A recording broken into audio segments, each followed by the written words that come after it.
Welcome to Soundscape Sagas. Stories from Viking Tales by Jennie Hall. Part 1, in Norway. Chapter 9, The Sea Fight. Many men felt as Solvi did. So when King Oddbjorn and King Arnvid sent out their war arrows, a great host gathered. All men came by sea. 200 ships lay at anchor in the fjord, looking like strange swimming animals because of their high-carved prows and bright paint. There were red and gold dragons with long necks and curved tails.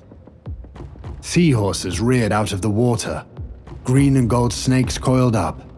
Seahawks sat with spread wings, ready to fly. And among all these curved necks stood up the tall, straight masts, with the long yard arms swinging across them, holding the looped-up sails. When the starting horn blew, and their sails were let down, it was like the spreading of hundreds of curious flags. Some were striped black and yellow, or blue and gold. Some were white with a black raven, or a brown bear embroidered on them, or blue with a white seahawk, or black with a gold sun. Some were edged with fur, and the wind filled the gaudy sails, and the ships moved off. The men waved their hands to the women on shore and sang, "To the sea, to the sea, the wind in our sail, the sea in our face, and the smell of the fight. After ship meets ship, in the quarrel of swords, King Harald shall lie in the caves under sea, and Norsemen shall laugh." In the prow stood men leaning forward and sniffing the salt air with joy. Some were talking of King Harald. "Yesterday he had a hard fight," they said. "Today he will be lying still, dressing his wounds and mending his ships. We shall take him by surprise." They sailed near the coast. Solfi and his black seahawk was ahead, leading the way. Suddenly men saw his sail veer and his oars flash out. He had quickly turned his boat and was rowing back. He came close to King Arnvid and called, "He is there, ahead! His boats are ready in line of battle. The fox has not been asleep." King Arnvid blew his horn. Slowly his boats came into line with his sea stag in the middle. Again he blew his horn. Cables were thrown across from one prow to the next, and all the ships were tied together so that their sides touched. Then the men set their sails again, and they went past a tongue of land into a broad fjord. There lay the long line of King Harald's ships, with their fierce heads grinning and mocking at the newcomers. Back of these prows was what looked like a long wall with spots of green and red and blue and yellow and shining gold. It was the locked shields of the men in the bows, and over every shield looked fierce blue eyes. Higher up and farther back was another wall of shields, for on the half deck in the stern of every ship stood the captain with his shield guard of a dozen men. Arnvid's people had furled their sails and were taking down the masts, but the ships were still drifting on with the wind. The horns blew, and quickly every man sprang to his place in bow and stern. All were leaning forward with clenched teeth and widespread nostrils. They were clutching their naked swords in their hands. Their flashing eyes looked over their shields. Soon King Arnvid's ship crashed into Harald's line, and immediately the men in the bows began to swing their swords at one another. The soldiers of the shield guard on the high decks began to throw darts and stones and to shoot arrows into the ships opposite them. So in every ship, showers of stones and arrows were falling, and many men died under them or got broken arms or legs.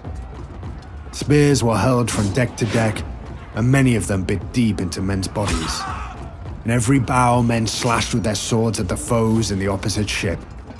Some jumped upon the gunwale to get nearer or hung from the prow head. Some even leapt into the enemy's boats. King Harald's ship lay prow to prow with King Arnvid's. The battle had been going on for an hour. King Harald was still in the stern on the deck. There was a dent in his helmet where a great stone had struck. There was a gash in his shoulder where his spear had cut, but he was still fighting and laughed as he worked. "Wolf meets wolf today," he said. "But things are going badly in the prow," he cried. "Ivar fallen, Thorstein wounded, a dozen men laying in the bottom of the boat." He leapt down from the deck and ran towards the gunwale, shouting as he went, Harold and victory! So he came to the bow and stood swinging his sword as fast as he breathed.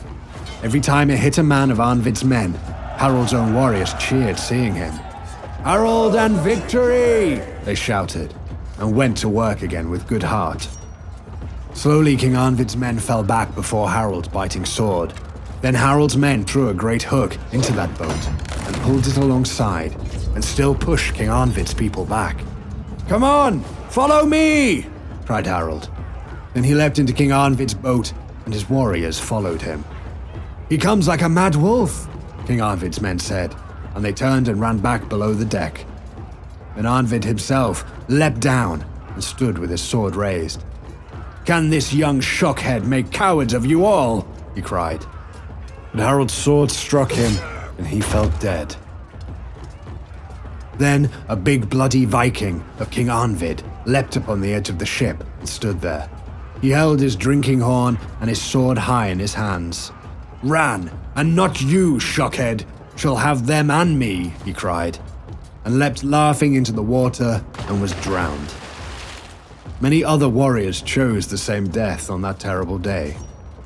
All along the line of boats men fought for hours. In some places the cables had been cut and the boats had drifted apart. Ships lay scattered about 2 by 2, fighting.